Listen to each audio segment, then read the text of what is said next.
The distress call had been playing on a loop for 6 hours, and by now every delegate in the chamber knew it by heart. This is the Sable Reach colony. We are under attack. Our shields have failed. Please, if anyone can hear this, we have children here. Please. The voice belonged to a Nurai, one of the crystal-skinned wanderers who had settled the outer colony worlds generations ago, building glass cities that sang in the wind.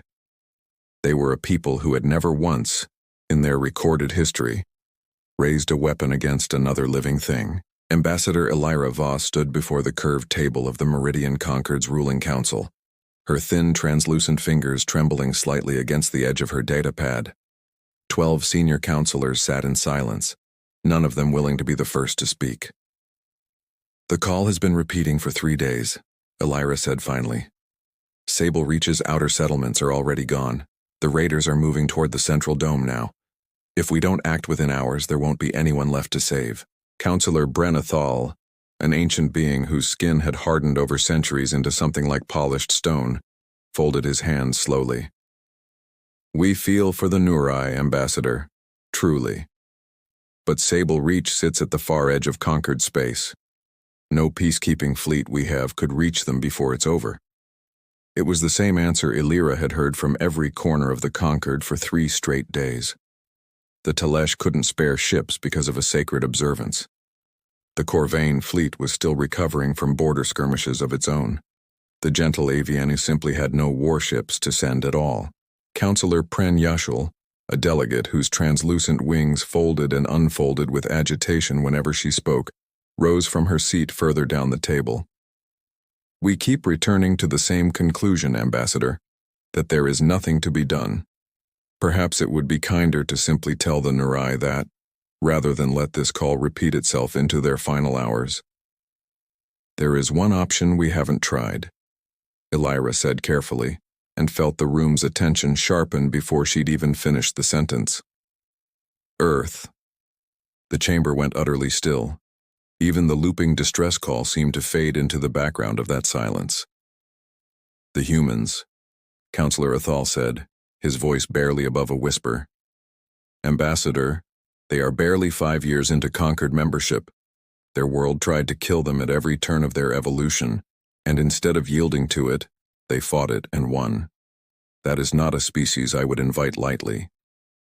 With respect, Counselor, said the only military officer present, Fleet Marshal Corin Vey, a weathered veteran of 100 border conflicts, the humans have one trait worth remembering. They answer distress calls, every single time. It's less a policy for them than a compulsion. And when they answer, Athol pressed, what exactly do they bring with them? Vey didn't flinch. Whatever it takes to make sure the call stops needing to be answered again. The vote, when the chamber finally called for it, was close. 7 in favor, 5 against. Elira transmitted the formal request through the narrow diplomatic channel reserved for Earth contact, and then did the only thing left to do. She waited, certain the reply would take days if it came at all. It arrived in under 4 minutes. Distress signal acknowledged. Vessel HMS Wayfinder en route. ETA 68 hours. Wayfinder, Counselor Athal repeated, turning the unfamiliar word over. A survey ship? An aid vessel? Marshal Vey went quiet as an aide leaned in and murmured something in his ear. When he looked up, something had changed behind his eyes. It's not in the civilian registry, he said slowly. It's a warship. A heavy cruiser, if the classification I remember is accurate, one of the largest hulls Earth fields. The silence that followed had a different texture than before, not disbelief exactly, something closer to the recognition of having asked a question and only now understanding the size of the answer. They're sending an instrument of war to rescue a people who have never held a weapon in their lives, Athal said. Elira looked down at the 3 flat lines of the human reply, still glowing on her datapad. No hesitation, no request for clarification. Just, we heard you. We're coming. Perhaps, she said quietly, that's exactly why they're sending it. Captain Naomi Reyes stood on the bridge of the HMS Wayfinder with her hands loosely clasped behind her back, watching the star streaks of transit space slide past the viewport in long silver lines. "Time to arrival," she asked. 19 minutes, Captain," answered Lieutenant Osei from the communication station.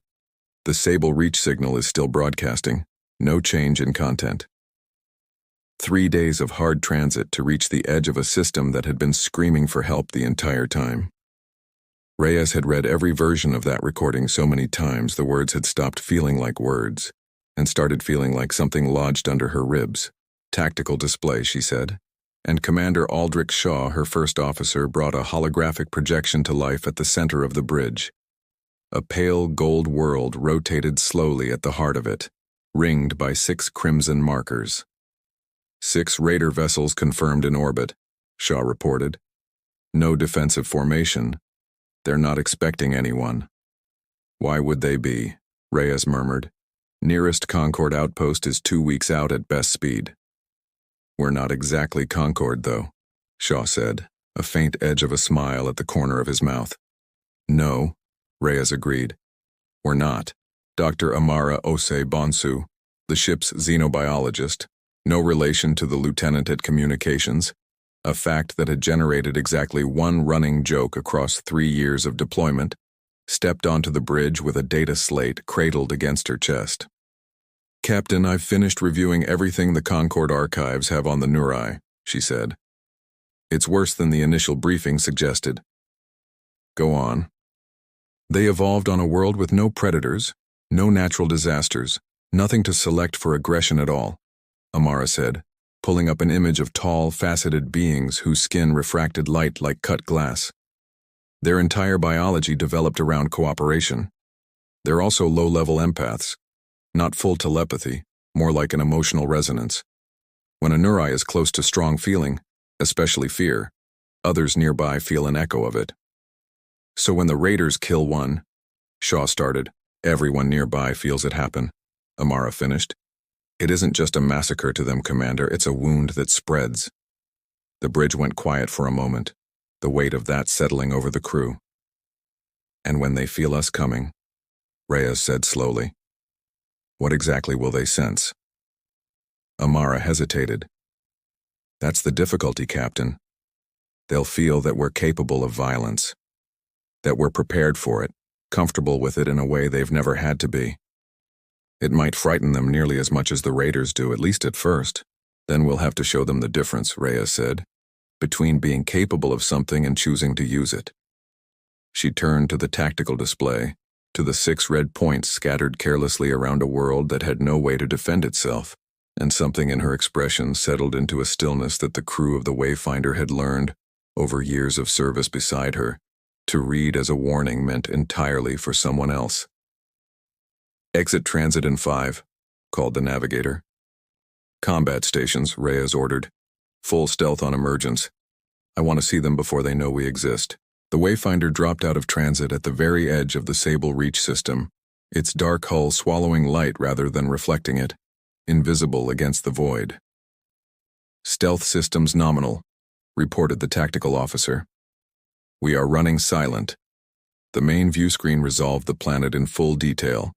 Pale gold deserts and threads of turquoise water, and rising from 3 separate points on the surface, columns of black smoke that had no business existing on a world that peaceful.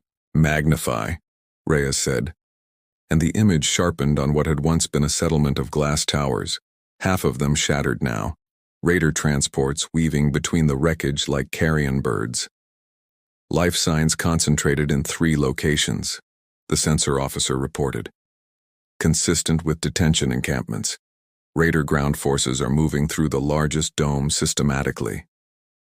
Reyes studied the positions of the 6 orbiting ships. One had drifted away from the others, running a slow patrol loop near the system's edge, isolated and unwatched. "There," she said. "First contact. Minimum power. Intercept course. Let's introduce ourselves quietly." She opened a channel down to the ship's special operations deck, where a 12-person strike team was already checking gear in the dim red light of the launch bay. "Sergeant Okoro," she said. and a broad-shouldered soldier looked up at the screen. Prepare your team for ground deployment. Primary objective is securing Nurai hostages and gathering intelligence. Protect them at all costs. And the raiders, Captain? Use your judgment, Reyes said. But remember, they started this. We're only here to make sure it ends.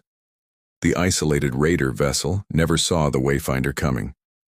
One precision strike disabled its engines without breaching the hull, and by the time its crew had scrambled to answer hails, Reyes was already on the channel, her voice level and unhurried. This is Captain Reyes of the Earth vessel Wayfinder. You are conducting unlawful operations against a protected people. Stand down and prepare to be boarded. The transmission that came back wasn't from the disabled ship's captain. It was patched through to a broader channel, to a tall figure with 4 arms and eyes that glowed a dull furnace red. Warlord Keswick, leader of what the Concord archives called the Ashfall Raiders, exiles and criminals bound together under one banner of cruelty. One ship, Keswick said, and laughed low and rough. The Concord sends a single vessel and expects me to be afraid? We're not with the Concord, Reyes said. We're from Earth. Something flickered behind Keswick's red eyes. Recognition, quickly buried under contempt. The Death World. Your reputation is exaggerated. One ship cannot stand against 6. Reyes ended the transmission without another word. They're not taking us seriously, Shaw observed. Good, Reyes said. Target their command ship's engines. Precision only. The remaining 5 raider vessels broke formation the moment their disabled scout began broadcasting a panicked distress signal of its own, converging on the Wayfinder's position with the ragged, overconfident aggression of a force that had never once faced meaningful resistance.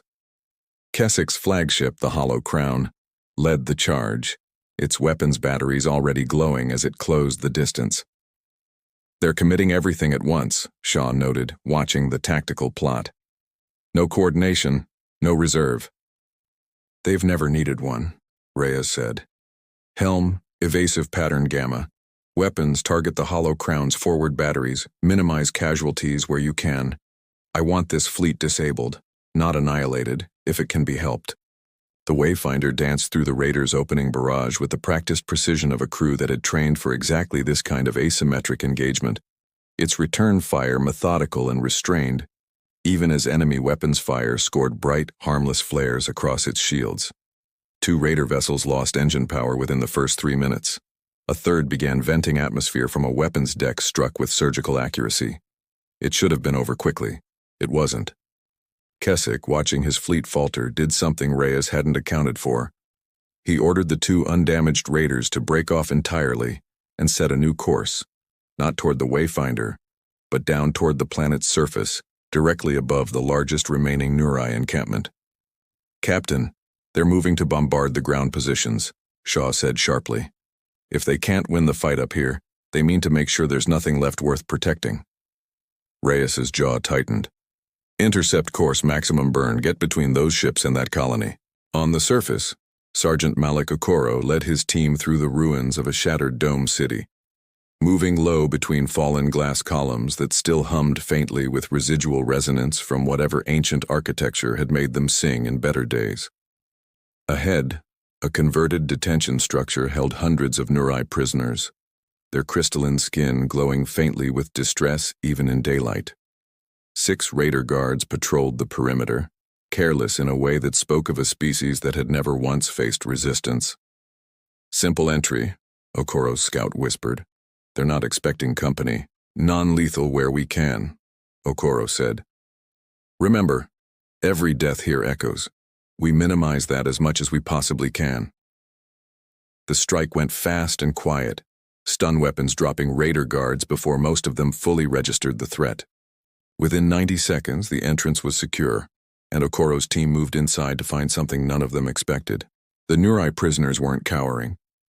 They stood near the entrance, their crystal bodies pulsing with a strange, uncertain light, watching the human soldiers with an intensity that felt, to more than one soldier in that room, uncomfortably close to being read.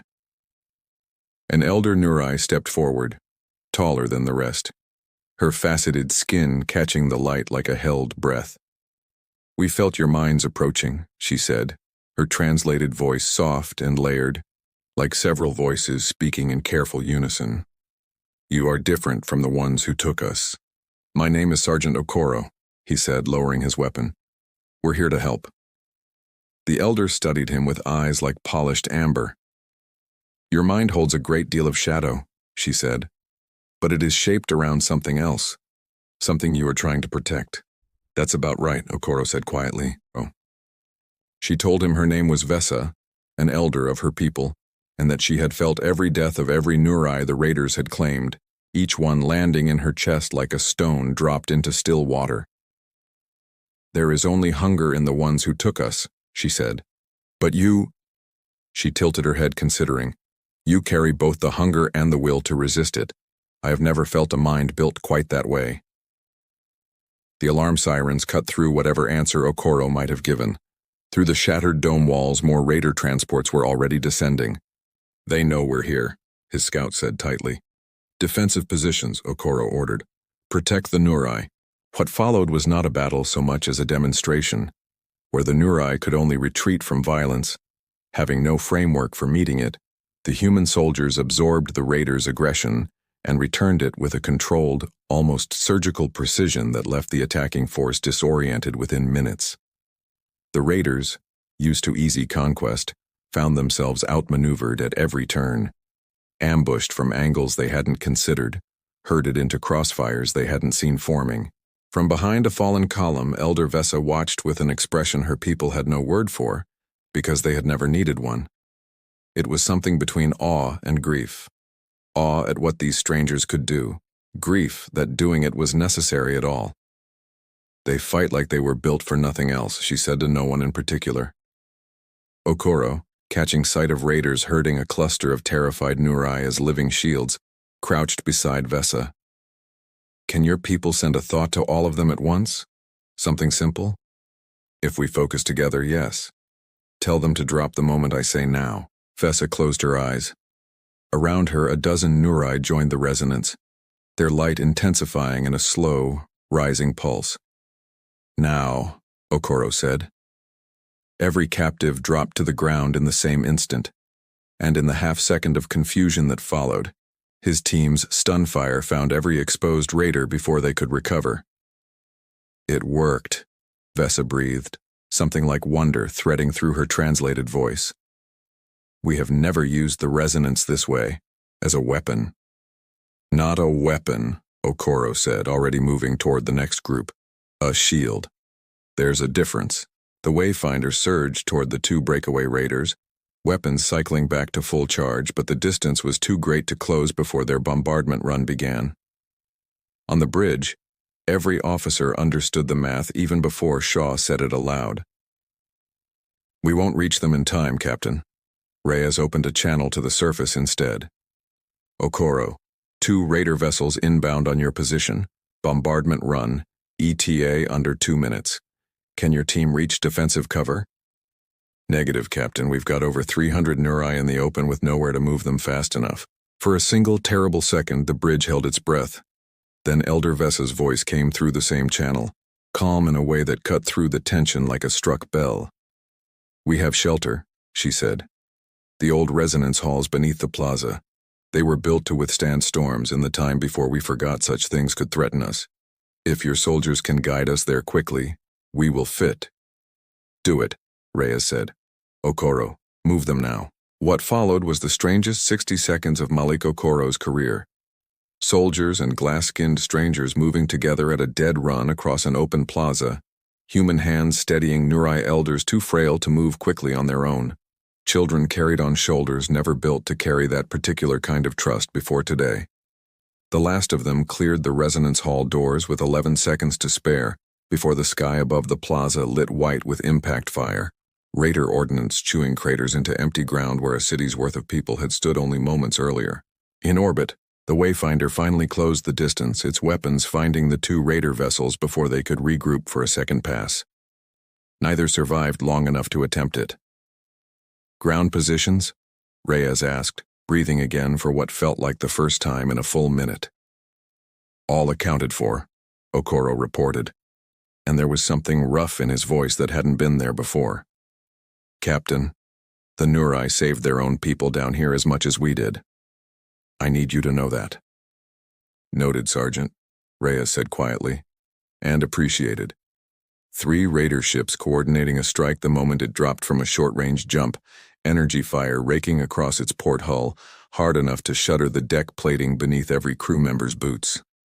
"Hull breach, Deck 4, Shaw reported over the alarms. "Shields at 58%, 2 weapon arrays offline." Reyes's expression didn't change, but her mind was already 3 steps ahead. The raiders were adapting faster than she'd planned for, learning her jump patterns, coordinating fire against them. She needed something they couldn't anticipate because they were no longer fighting a surprised, disorganized enemy. "Get me Sergeant Okoro," she said. On the surface, Okoro's voice came back tight with tension. "Captain, we've cleared 3 encampments, but the survivors, over 200 of them, are being held at the Central Temple. Keswick's dug in personally. He's threatened to execute hostages if we advance." "Can you take the temple?" "Not without risking every life inside," Okoro said. "They've got explosives wired through the structure. They're not bluffing, Captain. They're desperate." Reyes was quiet for a moment, running the shape of a plan through her mind that depended entirely on trusting people she'd known for less than a day. "Hold position," she said finally. "I'm sending Dr. Osei Bonsu down. She has an idea that might change the math." Amara arrived at Okoro's position within the hour, equipment cases in hand, and found Elder Vesa waiting beside the sergeant with an expression of patient curiosity. Before they could begin, one of the captured raiders, a lean, scarred deserter named Fane who had surrendered rather than fight in the temple's shadow, spoke up from where he sat under guard nearby. "You won't take the temple easily," he said. "Keswick was conquered military once. A real officer before they broke him for what he did to a village that didn't surrender fast enough. He knows how soldiers think. He'll expect a frontal approach, and he's wired the whole structure to make sure it costs you everything if you try it." "Why tell us this?" Okoro asked. Fane's scarred face twisted into something that wasn't quite a smile. "Because I watched what your people did to us up there, and down here, and neither time did you do more than what the fight required. Keswick would have killed every one of us the moment we stopped being useful to him. That's the difference between you whether you know it or not." Okoro studied him a moment longer, then nodded once, filing the warning away. "Understood. Your people share emotion across distance," Amara said, turning back to Vesa. "Can you project it outward, not just receive it?" "To those receptive, yes," Vesa said. "Simple feelings, simple images. The raiders' minds are closed to us, too loud, too violent to reach." "You don't need to reach their minds," Amara continued, opening a case to reveal a set of small silver discs. "You need to overload their sensors. Those temple perimeter scanners read heat and motion and neural activity, but they can't tell the difference between a real threat and enough telepathic noise to look like one." Understanding dawned slowly across Okoro's face. "A diversion. If they flood the sensors with resonance, the raiders' equipment reads dozens of approaches that aren't really there." "Exactly," Amara said. "Not a weapon, Elder. A shield for the people still trapped inside." Vesa turned to the gathered Nurai who had followed her from the first liberated encampment, faces asking a question none of them had ever had cause to consider before. After a long moment of silence between them, she nodded. "We will try." Beneath the ancient temple, an old Nurai named Isha led Okoro's team through forgotten meditation tunnels that hadn't seen use in centuries, her faint glow the only light in passages too narrow for a human to stand fully upright. "These were built for private ceremony," Isha explained. "Sacred ones. I never imagined they would be needed for this." The tunnel opened into a vertical shaft directly beneath what Isha called the Chamber of Reflection, the temple's central hall where the last of the hostages were being held. "This is it," Okoro said, checking his chronometer. "We move on my mark, not before." Above, on a rise overlooking the temple, Vesa and Amara gathered over 100 Nurai into concentric circles, hands linked, their combined light building towards something the resonance had never been asked to do before. "Don't reach for individual minds," Amara coached gently. Push outward. Ripples, not spears. The light around them intensified, the air itself seeming to hum with something just beneath hearing. Beside Vesa, a younger Nurai named Threll, barely more than a child by his people's long reckoning of years, but old enough to have already lost a sibling to the raiders 3 days earlier, hesitated with his hands still open at his sides. I am afraid, he admitted quietly, that if I open myself this wide I will feel every frightened mind in that temple at once, and I will not know how to close myself again after. Vesa took his hand in both of hers. Then I will hold the door for you, she said. You will not carry it alone. That is the part of this the humans have not yet learned to teach us, Threll. But I think in time, we may teach it to them instead. That even strength shared is easier to bear than strength alone. Threll's glow steadied, then joined the circle, and the resonance rose brighter for his joining it. In orbit, Reyes gave the order that would decide everything. Power down all non-essential systems, make us look dead. The Wayfinder's lights dimmed to nothing, its hull going dark and silent, drifting like inert wreckage directly into the heart of the raider formation which, seeing an apparently crippled enemy, held position rather than firing, content to let the corpse drift closer. They think we're finished, Shaw murmured. Let them, Reyes said softly, until it isn't true anymore. Okoro's chronometer reached 0. Go. 3 things happened in the same instant. In orbit, the seemingly dead Wayfinder roared back to full power at point-blank range inside the raider formation, every weapon firing before the enemy ships could process what was happening. On the hillside, the gathered Nurai released a wave of resonance that overwhelmed every sensor for a kilometer around the temple, painting 100 phantom threats across the raiders' displays. And beneath the temple floor, Okoro's team burst through a hidden passage into the chamber of reflection, catching a room full of already panicking raiders in complete disarray. Stunfire dropped the nearest defenders instantly. Warlord Keswick, seeing his forces collapsing around him, seized the nearest hostage, a young Nurai whose glow flickered with open terror, and pressed a weapon to the side of her head. Stop, or she dies, he snarled. Okoro froze, weapon steady but unfired, the moment balanced on a blade's edge. Then the child did something no one in the room expected. Her glow, trembling with fear only seconds before, simply stopped. Went dark. Deliberate, controlled, a silence where light had been. Startled, Keswick's eyes dropped toward her. And in that half-second of distraction, Okoro fired. Keswick collapsed, and the chamber fell into the ordinary chaos of a battle finally won rather than a massacre still unfolding. Okoro knelt beside the girl as her light returned, soft and steady now instead of frightened. How did you know to do that? I felt it in your mind, she said. The dark that hides the light when it needs to. Sometimes to be safe, one must go quiet. Okoro's calm crackled. Ground team status, Reyes's voice came through, tight with the aftermath of her own battle. Temple secure, Captain, Okoro reported. Keswick's down. All hostages alive.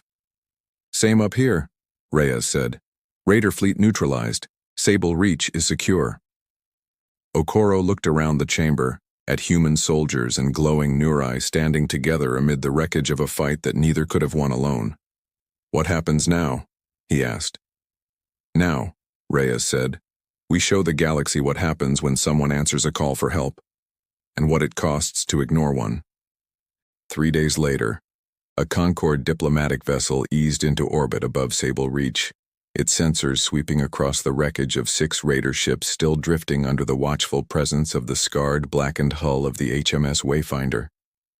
Ambassador Alira Voss stood at the observation deck as a shuttle crossed toward the docking bay, bracing herself for what she expected to be a scene of devastation, requiring urgent evacuation. What she found instead, as the shuttle descended toward the surface, was reconstruction already well underway. Human engineers and Nurai laborers working side by side amid the shattered glass towers, clearing debris, raising temporary shelters, the pale gold desert humming faintly with the sound of cooperative industry rather than mourning. I still don't understand how they managed it, Elira murmured to Marshal Vey beside her. 1 ship, a dozen soldiers against hundreds of raiders. Vey, who had quietly hoped for exactly this outcome without ever quite admitting it, allowed himself a small, tired smile. Perhaps we underestimated them. Captain Reyes met them at the landing site, her formal uniform doing little to hide the exhaustion beneath it. Beside her stood Elder Vesa, her light steady and calm, utterly unlike the traumatized survivor Elira had steeled herself to find. "Ambassador Voss," Vesa said, her translated voice carrying warmth Elira hadn't expected. "The Nurai of Sable Reach welcome the Concord. Elder, we came prepared to offer emergency evacuation," Elira stammered. "It seems instead we find you rebuilding." "Thanks to our allies," Vesa said simply. "Allies," Elira repeated, looking between the Elder and Reyes. "But the Nurai have never known violence, no," Vesa said. "And these humans are more than capable of it. But capability is not the same as desire, Ambassador. They did what was necessary, nothing more and nothing less." Marshal Vey stepped closer, studying the wreckage still visible at the edge of the settlement, scorched craters where the bombardment run had nearly claimed hundreds of lives before the resonance halls had held. "I read the preliminary report on the way in," he said. "2 raider vessels attempted a strike on your ground positions. I confess I expected far worse casualties than what's listed here." "You would have found them," Reyes said quietly. "If the Nurai hadn't moved 300 of their own people to shelter faster than we could have managed alone. They didn't wait for us to save them, Marshal. They ran alongside us." Elira looked at Vesa with something shifting behind her expression. Not simply gratitude now, but a kind of reassessment she hadn't expected to need to make twice in the same day. "You fought," she said wonderingly, "in your own way."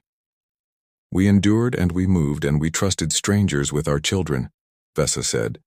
"Perhaps that is its own kind of courage, Ambassador, even if it looks nothing like the courage your soldiers carry." Reyes gestured toward the temple, where a document had been laid out across a makeshift table, a formal treaty already signed. "The Nurai have requested a permanent human presence here, a small security detachment, technical advisors, cultural exchange in both directions." Elira's eyes widened. The Concord wasn't consulted on this. "With respect, Ambassador," Vesa said gently, "Sable Reach is a sovereign colony. We may choose our own allies." Elira looked between the Elder's calm certainty and Reyes's quiet composure, and understood, finally, that what had happened here was not simply a rescue. It was the beginning of something the galaxy had not yet found a name for, a bond between a people who had never needed to fight and a people who had never stopped, each one giving the other something they had lacked. That evening, as twin suns dipped below the horizon, the Nurai performed a traditional light dance in the temple gardens, their crystalline bodies weaving patterns of impossible color across the gathering dark. The human crew watched, some of the usual discipline in their bearing finally easing into something like peace. Elira found Reyes standing apart from the celebration, looking up at the emerging stars. "Your mission here is complete, Captain," she said. "The Concord will see that you're properly recognized." "That's not why we came, Ambassador." "Then why?" Elira asked. "Did Earth respond so quickly to a call from a species you'd never even met?" "Because they asked," Reyes said simply. "On Earth, when someone asks for help, you help them. It really is that simple to us." Marshal Vey called it a compulsion. "Maybe it is," Reyes allowed. "Where I come from, someone who could help and chose not to is considered to be missing something essential, something we don't have a polite word for." They watched as a human soldier taught a young Nurai a game with smooth river stones, while the child returned the favor with small, playful bursts of light that the soldier laughed and tried unsuccessfully to catch. "The Concord feared you," Elira admitted quietly. "When Earth joined us 5 years ago, many of us believed it was only a matter of time before your strength turned outward toward conquest. Your history is so different from ours. We evolved on a world that tried to kill us at every turn," Reyes said. "We had to become dangerous to survive it. But dangerous doesn't have to mean cruel, Ambassador. It can also mean capable of protecting the people who never had to become dangerous themselves." More humans and Nurai had drifted into the children's game by now, laughter and soft light mingling in the deepening dusk. Somewhere behind them, in a secure hold aboard the Wayfinder, Warlord Keswick sat in restraints awaiting transport to a conquered prison world. His reign of casual cruelty ended by a single moment of hesitation. He would have all the time left in his sentence to regret. 3 more vessels are inbound from Earth, Marshal Vey said, joining them with a data slate in hand. Construction crews, medical teams, teachers, apparently. Teachers? Elira asked. The Nurai want to learn from us, Reyes said, and we want to learn from them. They understand a kind of harmony we've never had the luxury of building. We understand a kind of protection they've never needed until now. Seems like a fair trade to me. Above them, the stars glittered on, indifferent and endless. The same stars under which a distress call had once gone unanswered by everyone except the one people the galaxy had been too afraid to ask. They hadn't sent diplomats. They hadn't sent aid workers with careful hedged promises. They had sent warriors in a ship built for exactly this kind of answer.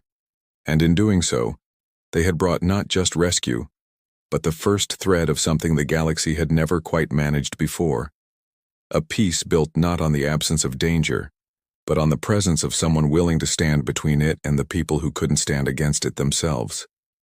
Later, long after the gardens had emptied and the twin moons had climbed high over the temple, Reyes found Sergeant Okoro sitting alone near the resonance hall, where 300 lives had sheltered from fire 2 days earlier. He held a smooth riverstone in one hand, turning it slowly between his fingers. Couldn't sleep either, he said, without looking up. Occupational hazard, Reyes said, settling beside him. The girl, he said. The one who went dark to save herself. I keep thinking about how fast she learned it, like it was always in her, just waiting for someone to show her it was allowed. Maybe it was, Reyes said. Maybe that's true of most people, given the choice between staying exactly what they've always been and becoming whatever the moment actually requires of them. Okoro turned the stone over once more before tucking it into a pocket, the way soldiers on every world have always kept small, unimportant things that turn out, later, to have mattered more than anything else that happened that day. 3 more ships inbound from Earth, he said. Command's already talking about a permanent post here. You think it'll hold? Whatever this is we've started? Reyes looked out at the quiet temple gardens, at glass towers beginning to rise again out of rubble under twin moonlight, at a world that 3 days ago had been certain it was ending, and now instead, had simply begun to change. I think, she said, it has to. Because somewhere out there, right now, there's another call going out that nobody's answered yet. And when it reaches us, I want there to already be proof that this works. That strength and gentleness don't have to be enemies. That's worth holding on to, Sergeant, whatever it costs to keep it. The light of the Nurai and the quiet strength of the humans moved together through the temple gardens long into the night, weaving a pattern that neither people, alone, could ever have made.